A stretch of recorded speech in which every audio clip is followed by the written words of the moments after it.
In this video, I'm going to show you how to use SciSpace Library. So the first thing you'll have to do is create an account on SciSpace. There's a link down below in the description as well as in the pinned comment, and if you sign up using my link, you can try out SciSpace completely for free. So make sure you check that out, link down below. And then to actually access your library, click on the My Library at the very top right over here. Now, once you do this, your library will open, and then here, this is what it's all about.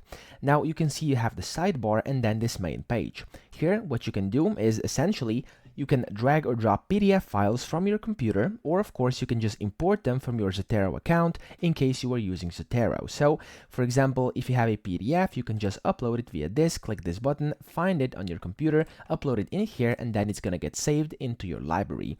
Similarly, in case you have anything inside Zotero, you can just click that, and then you can connect to Zotero via that, and then you'll be of course able to essentially, after you sign in, to put your things from Zotero and import them directly into SciSpace.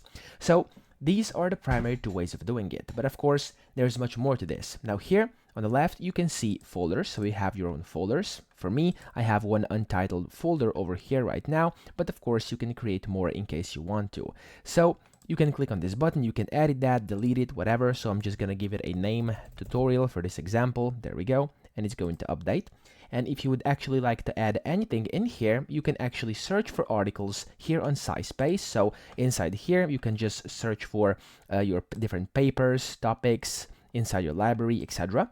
And then once you find a specific article, for example, like this one, you can just open that up. And then in here, you can see it says save. So wherever you see the save button, you can save inside your library. So click on save. And then here, you're going to see personal and shared. If you have no shared libraries, no biggie, so you can just use the personal one.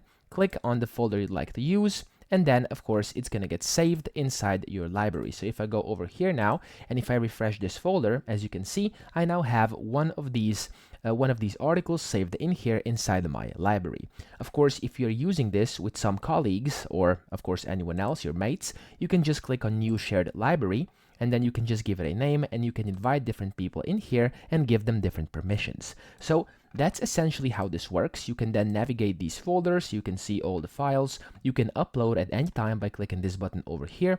And what's also great is you can essentially get insights for questions from your files up here and just search inside within your library by selecting My Library up here and just searching a search query you would like to see. So that's pretty much it. That's how to use the SciSpace library. I hope this video helped you out. If it did, please subscribe to the channel and help me out as well.